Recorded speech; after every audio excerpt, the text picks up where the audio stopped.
de o que eu devo fazer para ter um orçamento equilibrado. O que eu devo fazer para ter um orçamento equilibrado?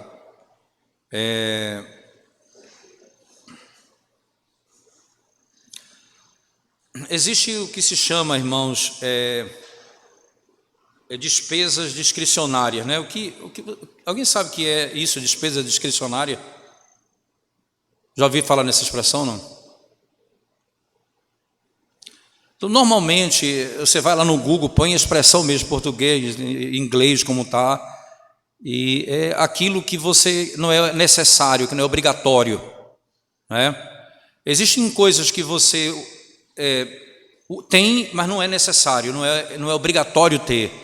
Ela é algo que você se fez, ela hoje é necessário para você, porque você a tem, mas você poderia viver sem ela, né? Então, algumas pessoas têm muita dificuldade de ter um orçamento equilibrado porque eles gastam acima da média com categorias que são chamadas despesas discricionárias, isto é, que não são necessárias e são vitais para nós, né? Então, algumas dessas categorias são entretenimento, comer fora, viajar, eletrônicos, vestimentas, né? Deixa eu dizer isso para os irmãos, não é necessário, irmãos, não é necessariamente errado comer fora, viajar, comprar roupa nova ou ter um celular mais recente. Isso não é necessariamente pecado. Se o teu recurso ele tá nesse patamar. Se você ganha e tem condições de fazê-lo, não há porquê eu ficar olhando para a pessoa que faz, dizendo, poxa, fulano não sabe gastar o seu dinheiro. Não é bem assim. A pessoa, ela gasta de acordo com o que ela tem. Então, é necessário que eu entenda que, de acordo com o meu orçamento, eu preciso gastar, não de acordo com o orçamento dos outros, certo? Mas de acordo com o meu orçamento. Então, o que eu preciso fazer em relação a isso? Então, lembra que ele lidou aconselhando um casal que estava vivendo uma crise nessa área, né? E aí, então, ele chamou o casal e disse, olha, eu estava analisando aqui com vocês e vi que o pacote de televisão que vocês têm custa aqui uns R$300. Você poderia baixar aí mais ou menos para uns R$150 e ter um pacote menor, mas que poderia suprir a necessidade de vocês. E você teria uma economia aí mensal de R$100. Juntando isso num ano, você teria R$1.200 a menos. Você economizaria R$1.200. Então você tem um pacote de televisão 250, eu poderia baixar para 150, diminuir um pouco que eu estou assistindo, tendo ainda um pacote de televisão, mas diminuir o valor, e eu economizei aí R$100 por mês, R$1.200 por ano. Esse é um aspecto, né? A esposa, toda vez que deixava o filho na escola, passava numa cafeteria, tomava um café. Gastava R$10 no café e no serviço ali da cafeteria. Todo dia R$10. Então você imagina, R$10 diariamente, e 5 dias por semana, 50, R$200 por mês. Aí você diz aqui, R$200 por mês, porque isso aí, irmãos, você está falando aqui R$10 diariamente, não é nada. Mas você vai 10, 50 vezes 4, 200 por ano, R$2.400. Eu gastei com café. O que eu posso fazer? Você pode simplesmente faz isso uma vez ou 2 vezes por semana. Continua indo, mas 2 vezes por semana, não precisa ir 3 vezes, e você vai ter uma economia absurda já nesse valor. São coisas que eu não preciso, mas eu fiz ali eu criei um hábito com aquilo e começo a ter despesa em cima disso, né? Então, por exemplo, você que trabalha e na hora do almoço está fora de casa e tem que almoçar fora. e o seu recurso ele é dentro do limite, o que é que eu tenho que fazer? A melhor coisa não é você pensar, eu vou almoçar todo dia fora. Não, você pode levar o almoço de casa. Quando não fez a feira, prepara, faz a marmita e leva, né? Faz a marmita e leva. Você pode fazer isso, se você faz isso todo dia da semana, faz isso 2 vezes por semana, come fora, mas 3 dias você economiza, você já vai ter um abatimento absurdo na tua despesa. Mais de 60% dos teus gastos nisso aí vão cair. Você entende? É nesse tipo de coisa, irmãos, em que você pode diminuir o padrão ou mesmo deixar de ter aquilo que não vai mexer na sua qualidade de vida. Não vai mexer na sua qualidade de vida, né? Mas eu preciso falar daquilo que talvez seja o mais sério hoje, é a questão de comprar celular. Então o indivíduo, ele passa aí 2 anos pagando um celular, R$200 por mês, porque resolveu comprar um celular, não sei o que lá. Quando ele falta ainda 6 meses para pagar, ele já viu um celular melhor do que aquele. Ele diz, rapaz, eu vou dar um jeito de repassar isso aqui. Ele não consegue, e você já começa a aumentar. Aí era você pagar 200, agora está pagando 300 por mês. É uma necessidade sem fim de ter um celular de última geração. Isso gera uma despesa absurda no orçamento familiar. Meu conselho para os irmãos cuidado. Particularmente eu decidi, eu tenho um celular, eu vou trocar quando ele quebrar. Uma decisão pessoal minha. Tenho um celular, veja, eu não espero que ele quebre, eu vou ter cuidado com ele. Mas já vai 2 anos com ele. Porque se eu for todo ano trocar de celular, porque todo ano vai sair coisa nova e melhor, ninguém aguenta isso. Meu conselho é que vocês tenham cuidado com esse tipo de gasto. Ele não é necessário, você não precisa disso, e você vai gastar dinheiro com aquilo que não é pão verdadeiramente, né? Nós temos dificuldade de encontrar coisas para as crianças fazerem que sejam de graça. Porque tudo que a gente vai fazer, vai no shopping, menino, quando você volta de lá, você volta liso, né? Porque primeiro, todo mundo vai comer, né? E aí, vamos comer fora, né? Então, eu estou assim hoje, dando esse estudo e aplicando para a minha vida, né? Dando e aplicando, tentando aplicar isso para a minha vida o melhor que eu posso. Então, eu vou para o shopping com a Eudália, aí diz assim, não, a gente janta em casa, e lá toma um café, vai passear, fazer alguma coisa. Não precisa gastar. Tem comida em casa, não tem por que a gente gastar dinheiro fora. Mas eu posso fazer isso toda vez. Uma vez é bom fazer com a esposa, levá-la para jantar, tem mal nenhum nisso. Só que eu poderia levá-la para jantar para lugares melhores se eu não fizesse isso no shopping com muita frequência. Se eu economizasse aqui, eu investiria no relacionamento. Entende? Eu sairia para jantar, nós iríamos para lugares melhores, porque você está economizando naquilo que não é necessário. Cuidado, irmãos, isso sem dúvida alguma é algo que você pode fazer e muitas vezes não fazemos. Essas despesas você pode controlá-las dessa maneira. Não é necessário, você pode cortá-las. E você vai perceber, calcule isso mensalmente e anualmente. Nós não temos a prática de fazermos nosso orçamento anual. Nós sempre pensamos mês a mês, né? Sempre planeje isso anualmente.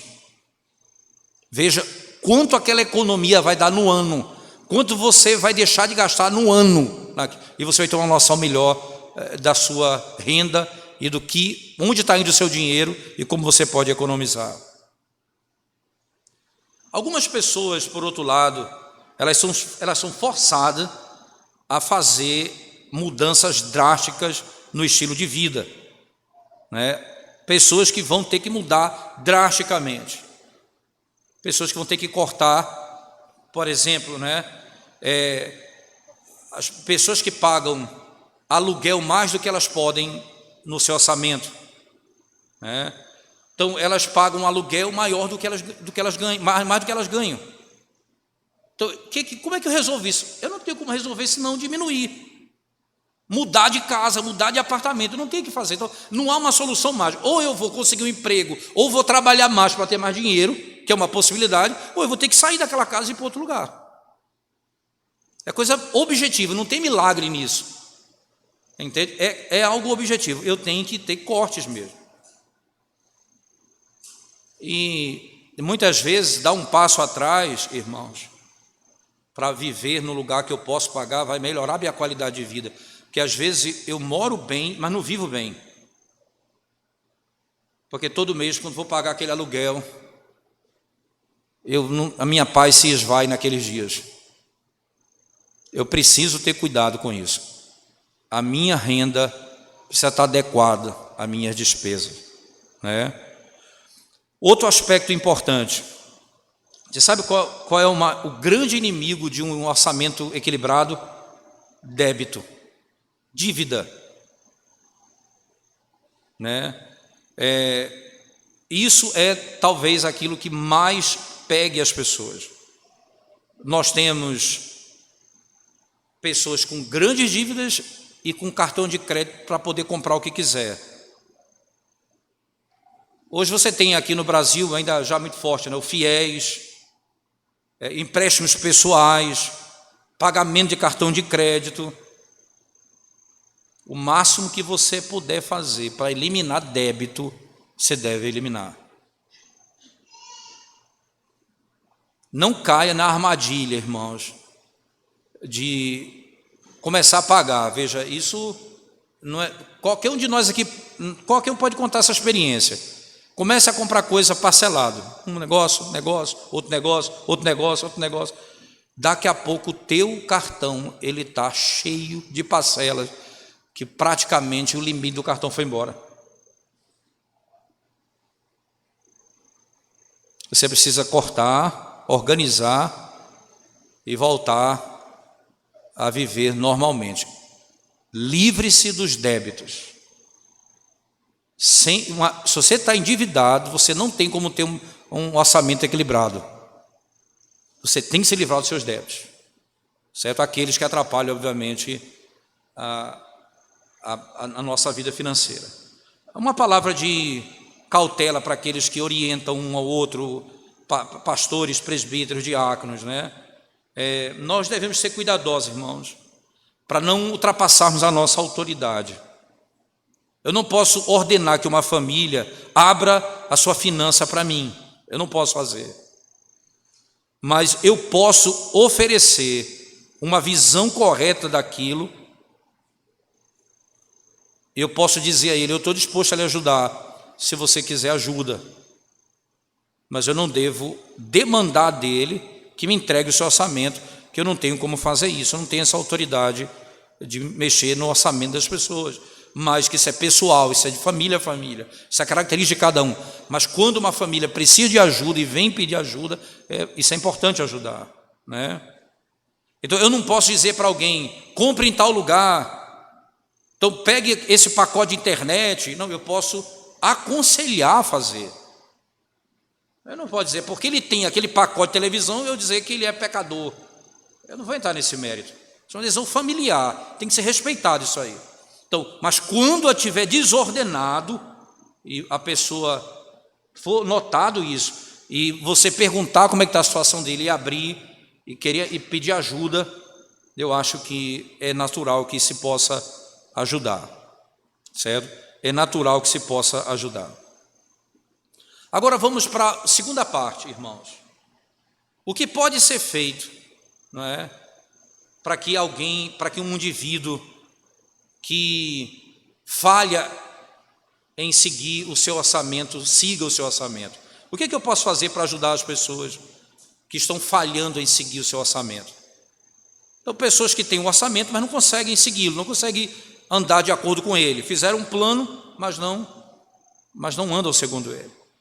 Tem um escritor na área de aconselhamento chamado Paul David Tripp, né? Ele diz o seguinte: nós não temos um problema de orçamento, nós temos um problema de tesouro. Em outras palavras, nós temos um problema do coração, porque onde está o teu tesouro, aí está o teu coração. Ele diz, ora,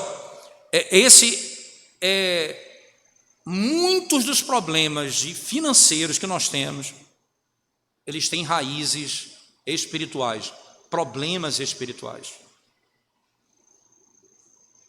Isso é claramente manifestado, irmãos. Materialismo e cobiça. Materialismo e cobiça. Nós não temos um problema de orçamento, nós temos um problema de coração. Muitas pessoas gastam muito porque elas têm a ideia materialista de sociedade. Eles têm a ideia de que posse, não é, riqueza os fará ou fará deles pessoas felizes. Então nós vamos ser felizes porque temos ou possuímos tais coisas. Nós já vimos o apóstolo Paulo dizer, irmãos, e alertar que a cobiça é um problema espiritual e que está associado à idolatria. A cobiça é idolatria. Colossenses 3, verso 5. Então, o ídolo da idolatria, ele nunca se satisfaz. As pessoas gastam mais e mais do que elas podem ter, do que elas adquirem, do que elas possuem, elas gastam mais do que elas têm, não é? Elas vão fazer isso em busca da ilusão de que essas coisas vão trazer alegria e satisfação a elas. Mais e mais as pessoas caem nessa armadilha. Nem o ídolo tem satisfação em si mesmo. Quando a cobiça é o meu ídolo, não há como satisfazê-lo. Eu vou viver gastando sem controle. Uma outra coisa muito séria é inveja. Veja que é um problema do coração, né? Provérbios 14, 30, veja lá, irmãos. Provérbios 14, 30. Diz assim o sábio Salomão, verso 30. O ânimo sereno é a vida do corpo, mas a inveja é a podridão dos ossos. A irmã de Moisés, Miriam, irmãos, ela teve esse sentimento no coração. E veja o que aconteceu, né? Ela se levantou contra seu irmão e quis ter de Deus o favor que Deus tinha dado a Moisés, ela queria da parte de Deus, porque ela também era profetisa, segundo ela. Mas vamos pensar agora no nosso dia a dia. Imagina que um casal, não é? Tem aí, os dois trabalham, marido e mulher trabalham fora, e esse casal, eles ganham determinado valor, e são amigos de um outro casal que tem uma vida mais abundante do que eles, não tendo a formação que eles têm, mas tendo mais abundância financeira do que eles. Aí esse casal, que é bem de vida, mas olha para o outro e vê tendo mais condição do que ele, mas não tendo a formação que eles têm, começa a ter inveja no coração. Como eles podem ter essa casa? Como eles podem comprar essas roupas? Como eles podem fazer essas viagens? E qual é a tentação do coração? Gastar igualmente para tentar ser igual a eles. Quantas vezes a inveja nos leva a grande dificuldade financeira no meio da nossa casa? Porque eu quero viver a vida dos outros. eu não estou satisfeito com aquilo que Deus me deu. Outro problema, irmãos, é a falta de contentamento, não é? Então imagina um indivíduo que nasceu numa família rica, viveu em uma vizinhança de pessoas ricas, não é? Ela foi para a melhor escola da região, e quando ela se tornou uma adolescente, não é? Então essa família tinha uma adolescente que viveu dessa maneira. Na realidade eram todos crianças.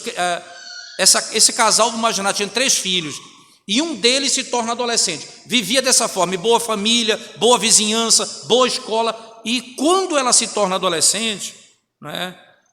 O pai dela deu um cartão de crédito para ela, e ela usava no shopping, gastava como queria, sem limite. E não havia questão sobre como ela gastava o dinheiro. Ela gastava o dinheiro. Chegava no mês, o pai pagava o cartão, sem problema nenhum. Você imagina, irmãos, essa moça não conhecia o Evangelho, essa adolescente, e ela, na universidade, encontra um rapaz e se casa. Esse rapaz, não é? Era um jovem que foi conhecido na escola, e ela na faculdade conheceu o Evangelho. Ela não conheceu o Evangelho em casa, conheceu o Evangelho na faculdade. Por alguma razão, alguém falou do Evangelho para ela, ela creu no Senhor Jesus Cristo. Só que ela gostou desse rapaz, casou com ele, e esse rapaz era também um cristão. E esse rapaz queria ser pastor. No tempo que ele estava no seminário, essa adolescente que era rica e agora era casada com um pastor, vivia uma vida ilimitada por causa do tempo de estudo. Ele não tinha almoço, não tinha comida, muito dinheiro, não tinha não. Eles viviam uma vida muito apertada. Ela nunca teve problema com orçamento, nunca teve dificuldade na vida. Tudo que ela queria, ela comprava. Você imagina, irmãos, que essa moça começa a ter problemas nessa área. E o rapaz, que agora está estudando para ser pastor, começa a ficar impaciente e irado, porque a esposa começa a gastar mais do que eles têm. E ela nunca na vida teve que prestar conta do que ela gastava. Ela tinha um cartão e usava.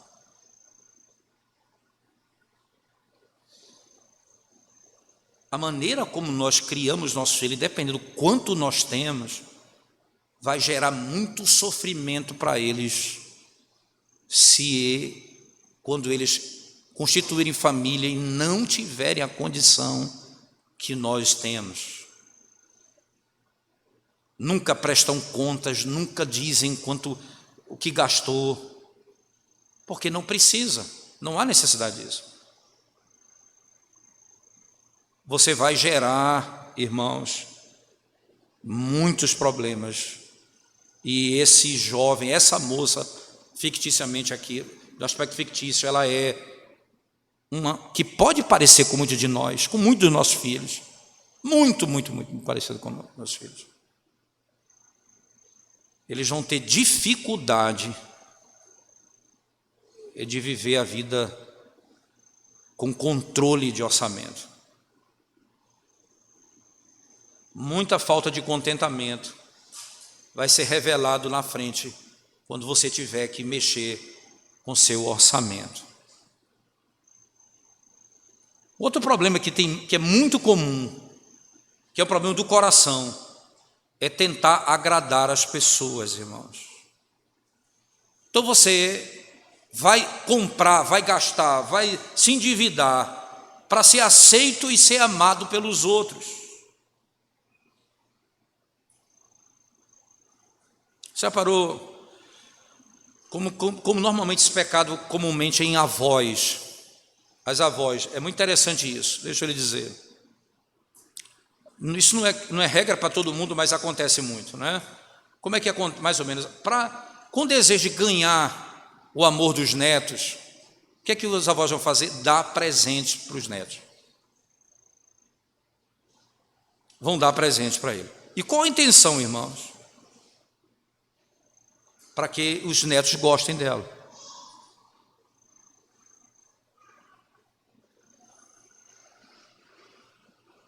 Para que os netos gostem dela. É uma disputa pelo coração do neto. Os pais, e muitas vezes o pai que vive fora de casa, a mãe, para tentar ganhar os filhos, eles, o que é que eles fazem? Dão presentes para os filhos. O desejo de agradar as pessoas, irmãos, com o objetivo de receber algo em troca, gera muita dificuldade financeira também. O outro problema, preguiça. Muitas pessoas não querem simplesmente ter o cuidado de saber quanto ganha e quanto gasta. Preguiça irmãos, e a falta de critério em administrar o que você tem resulta em muitos problemas financeiros, muitos conflitos familiares e muitos conflitos entre os membros da família. Boa parte dos conflitos de casais estão associados ao problema financeiro. Boa parte dos problemas no casamento estão associados ao problema financeiro.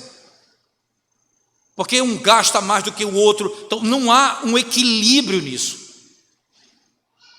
Falta equilíbrio nisso. É isso que é revelado na prática, irmãos. Nosso coração é revelado da maneira como nós gastamos o nosso recurso, né? Vamos pensar aqui em família, né? Vamos pensar aqui num casal, os dois filhos, né? O casal tem filhos e eles estão vivendo uma crise financeira, né? O marido trabalha muito e tem pouco tempo para a esposa. Pouco tempo para a esposa. Então você vai ter que trabalhar com o marido para ensiná-lo a aprender a melhor cuidar da sua esposa de uma forma cristã. Mas você vai ter que aconselhar a esposa também, né? Porque ela tem... O que foi produzido no coração dela? Ira, ódio. E ela precisa aprender a expressar sua preocupação com o marido de maneira piedosa. Então, o marido trabalha muito e tem pouco tempo para a família. A esposa fica irada. Você tem dois pecados. Um, não saber cuidar da esposa e lidando com o trabalho, e o outro é quando a esposa ela reflete isso por meio de pecado, com ódio no coração, sentimento de amargura. O que é que isso nos leva a entender? Egoísmo e inveja, irmãos, literalmente levam a muitas batalhas financeiras dentro de casa. O marido olha para a esposa e diz: a mulher gasta muito dinheiro, ela manda ajeitar o cabelo dela toda semana, toda quinzena, então a mulher fica com raiva, como o marido gasta dinheiro com pesca, com esporte, ou com coisa dessa, ou livro de teologia, ou compra isso, ou compra aquilo, ao invés deles se humilharem e buscarem, irmãos, cada um o interesse do outro, biblicamente, cada um ajudar o outro, cada um vai lutar por sua própria situação e seu próprio direito. Eu não tenho visto o que é propriamente meu, mas o que é do outro. Eu preciso buscar o interesse do outro, não é o meu próprio interesse. Esse é o tipo de crise comumente manifestada no nosso meio. Outra coisa, alguns casais vão experimentar conflito, não é? Quando aquele que ganha mais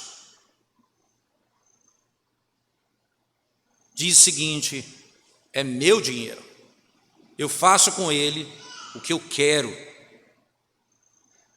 Isso é a realidade de casais que o marido e a esposa trabalham fora. E aí o conflito se dá: eu ganho mais do que você. No casamento saudável, irmãos, cada parceiro, cada cônjuge trabalha duro dentro da sua esfera, dentro das suas condições, e ajuda a manter a casa na totalidade, com equilíbrio. Com equilíbrio. Não deve haver o dinheiro de um e o dinheiro de outro. Isso é algo terrível no matrimônio, quando a esposa tem uma conta e o marido tem outra conta. Era necessário que haja uma única conta e que ambos possam gerir isso juntos, com sabedoria, cada um buscando o interesse do outro, não o seu próprio interesse particular.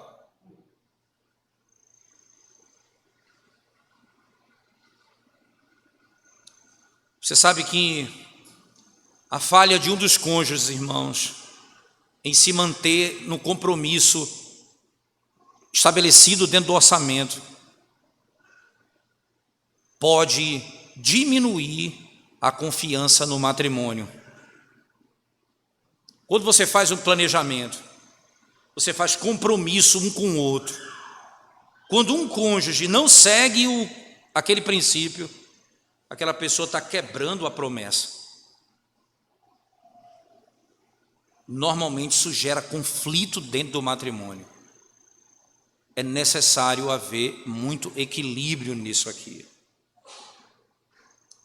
Outra coisa, irmãos, muitos casais têm problemas pessoais não resolvidos no casamento, que vão desembocar, sabe aonde?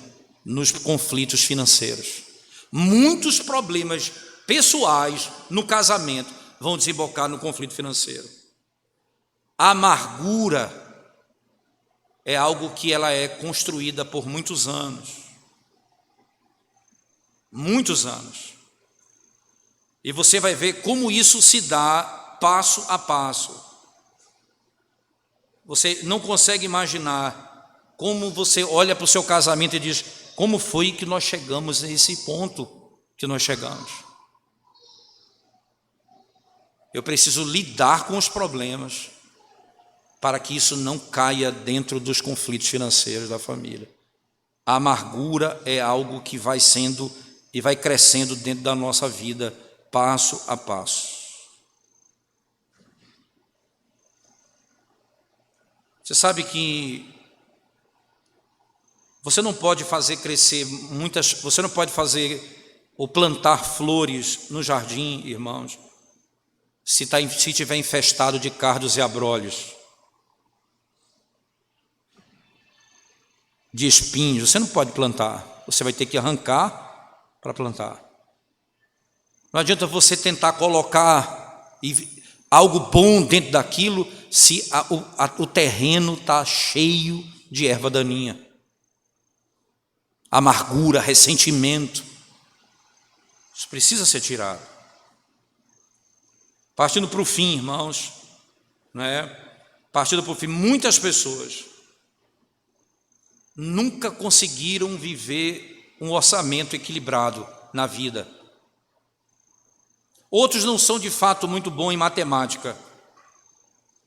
Nós somos tentados a evitar essas coisas, porque nós podemos errar e não sabemos como administrar isso. Humildemente nós devemos admitir que a nossa fraqueza, a nossa incapacidade, e procurar ajuda a alguém que é mais forte do que nós. Nós precisamos de socorro uns dos outros. eu preciso reconhecer que eu não tenho condições de planejar isso e de seguir o que eu estou planejando. E que nisso eu tenho visto tantos conflitos na minha casa. Preste atenção, se nós tivéssemos uma vida mais organizada financeira, metade dos conflitos que nós temos dentro do nosso lar seriam extintos. Precisamos ter equilíbrio nisso também. Na próxima semana, irmãos, nós vamos entrar no outro aspecto, que é o que eu posso fazer de modo prático para evitar o gasto exagerado. O que é que eu posso fazer para esse fim? Certo? Mas, como eu prometi para os irmãos, nós concluímos hoje a sessão do orçamento. Então, nós vamos trazer aqui por um período, um momento do nosso estudo, o nosso irmão, o diácono Emanuel, ele vai trazer aqui para a gente a estrutura de um orçamento, entendeu? Como se faz o orçamento, ele vai mostrar o programa, o aplicativo que ele tem, como é que ele usa, para que os irmãos que não têm possam aprender a fazer e possam também saber onde encontrar esse tipo de coisa, como ajustar a sua finança também, ok? Então, se Deus quiser, na próxima semana vamos tentar aí ajustar essas duas coisas, lidar com a questão do gasto exagerado e com o orçamento na prática, com a ajuda do nosso irmão, o diácono Emanuel, tá certo? Irmãos, alguma pergunta, alguma dúvida? Só vou perguntar porque senão vou me expor, né? Vamos orar então, irmãos, e encerrar a nossa EBD. Obrigado, Senhor, mais uma vez pelo privilégio e bênção de podermos te adorar nessa manhã e ainda estudar a Tua Palavra, analisando, ó Deus, o modo como devemos viver e como a área financeira tem efeitos tão impressionantes sobre nossa vida e como elas refletem também o nosso coração, as nossas fraquezas e como elas trazem problema dentro do matrimônio, dentro do relacionamento. Senhor, ajuda-nos a vivermos uma vida equilibrada nessa área, para a glória do Teu nome e para o bem da nossa própria vida. Em nome de Jesus. Amém.